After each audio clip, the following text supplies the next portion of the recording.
morning. So magluluto tayo guys ng ano, ng munggo. So ito po guys ang ano po, ng tanghalian. Wow. So ito po ang munggo. So linaga ko na po, ayan. So okay na, malambot na siya guys. So ito pong daon ng palaya. So lalagyan ko siya guys, daon ng palaya. So mayroon tayo dito ng ano, ng isda, pinag-fried ko na, ayan. So lalagyan ito guys. So meron ko dito kamatis guys, ayan, 2 piraso.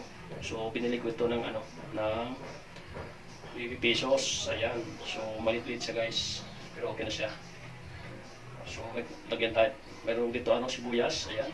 So 5 piso to guys. So bawang, so ito lang guys, lalagay ko bawang lang. So let's go guys. So magluluto tayo. So ito pong ulam point para sa tanghaling guys. Let's go. Ayan guys. So dito na natin yung ano, sibuyas saka sa bawang. Ayan.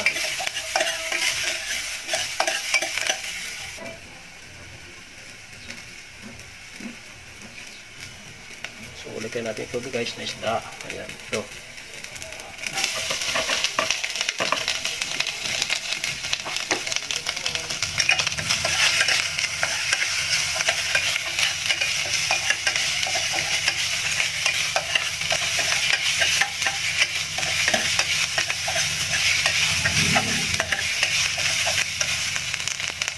Okay.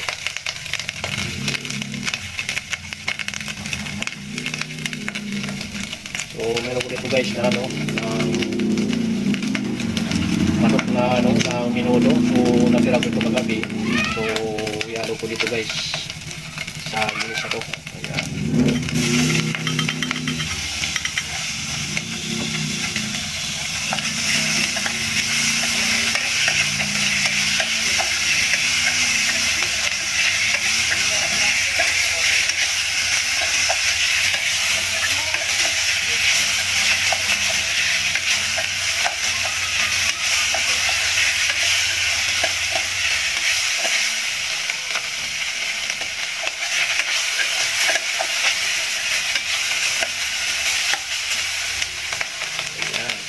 Ilagay natin ito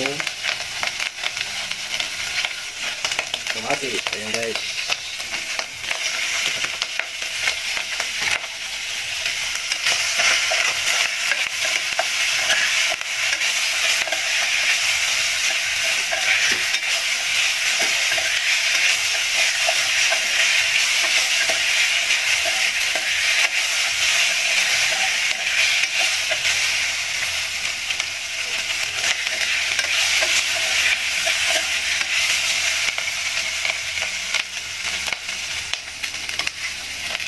Sunod, ilagay natin ito guys na ano, yung munggo. Ayan.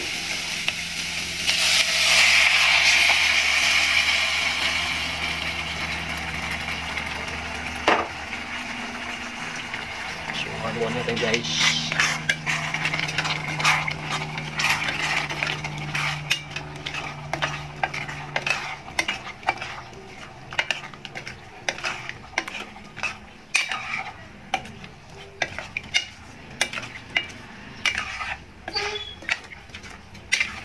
Yan, so okay na po.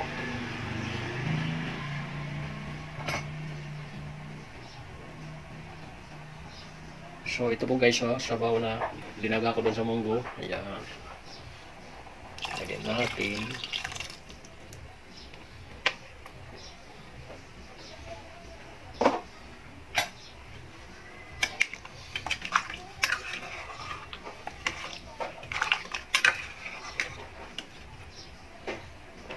So, lagay natin ng asin. So, ayan na guys. Kumulo na siya. So, lalagyan natin pag ano, ng toyo. Ayan. So, pag nagluluto guys, lalagay ko ng toyo.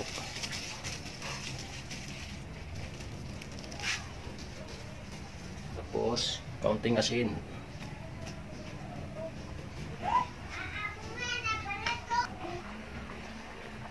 So, ayan na po guys. So, lagyan natin ito na. Daon ng ampalaya.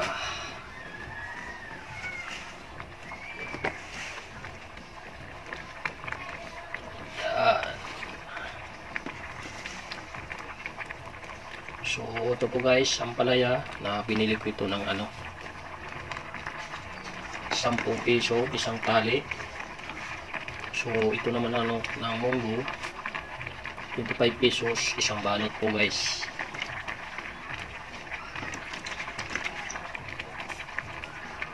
Ayan, so mayroon na tayong ulam para po sa tanghali. Ayan, so halo na natin.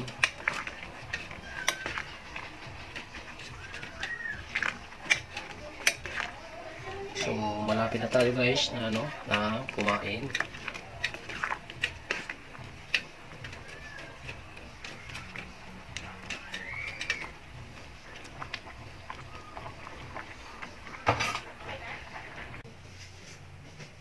Hello guys, so magandang tanghali po. So kakain na po tayo. So ito na po ang kanin. Ayan, so ito na po ang linuto kong munggo. Yummy! Ayan. So ito po. Ayan. So dalawa lang kami dito guys na kumakain. So mayroon po dito alagaan ng aso. Ayan. Lili.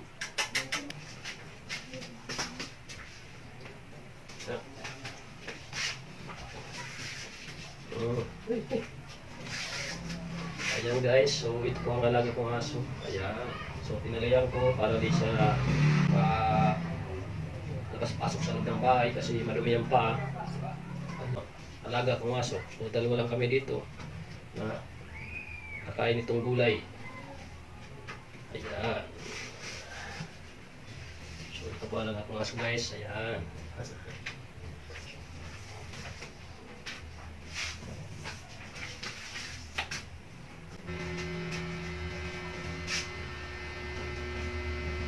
So let's go guys, so kain na tayo dito. So samahan nyo kumakain.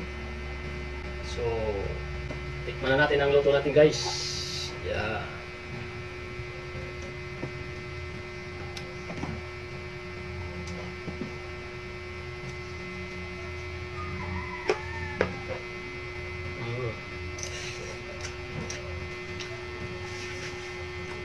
So okay siya guys, so tamang-tama sa nating plada. So hindi siya maalat guys.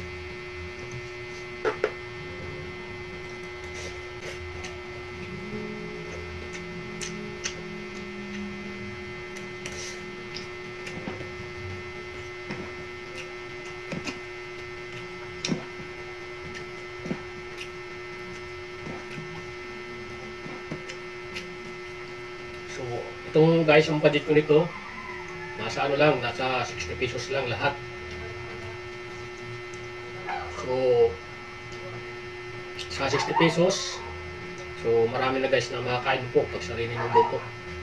So, pag bibili ka lang sa labas, magkano ang isang takad na ano, ng pilitong gulay na munggo, 40 pesos. So, bibilin mo po siya. So, kakaunti. So, kakain lang na pag binili mo yung munggo, isang tao lang po guys, hindi pwede makadalawang tao kakain mo kung binili mo 40 pesos.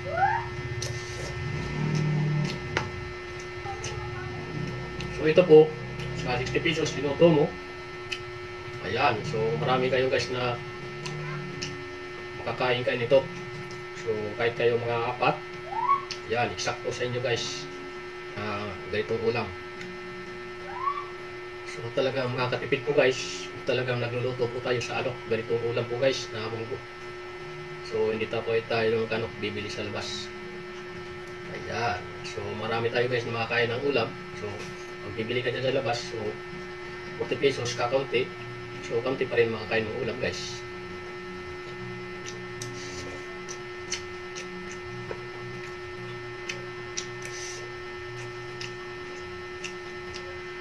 Alam nyo guys, so pagluluto nyo sa ganitong ulam na anong gusto niyo ihalo o tapos sa ano, sa paglagay nyo ng ano, ng asin o mantika, estimate nyo na guys. Mas maganda talaga pag sariling luto kasi bibili ka sa labas kasi minsan mayroong mga bili ka dyan sa ano, munggo, medyo malat pa guys, saka tipid pa sa karne-karne o isda, tipid.